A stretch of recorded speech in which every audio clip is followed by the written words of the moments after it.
আমাদের কঠোর কর্মসূচি আসছে। আমাদের যুদ্ধ হবে দুইটা দলের জন্য, একটা দল বাংলাদেশ আওয়ামী লীগ, আরেকটা দল জামাত শিবিরের সাথে আমাদের যুদ্ধ হবে কিছুদিনের ভিতর। আমরা এই যুদ্ধ যদি আমরা জয় হতে চাই, তাহলে আমরা সবাই আমাদের সবাইকে কম্বাইনে কাজ করতে হবে, কোনো গ্রুপিং রাখতে পারবো না আমরা। থ্যাংক ইউ, ধন্যবাদ আপনাদের সবাইকে, অসংখ্য ধন্যবাদ। আসসালামু আলাইকুম ওয়া রাহমাতুল্লাহি ওয়া বারাকাতুহু। শুনেন, উনি এখন খবর ক্লিয়ার করবেন, তারপর ক্লাবে ঢুকবেন, আপনাদের সাথে শুভেচ্ছা বিনিময় হবে। আমি বলছি আমি সকলের প্রতি অত্যন্ত কৃতজ্ঞতা জানাচ্ছি, ধন্যবাদ জানাচ্ছি, মোবারকবাদ জানাচ্ছি।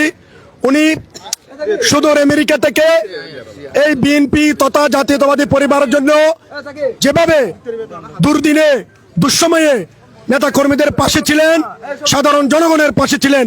সবাই দোয়া করবেন রিঙ্কু ভাই যাতে আগামীতে আরো বেশি বেশি করে দল, জাতি এবং দেশের জন্য কাজ করে দিতে পারেন।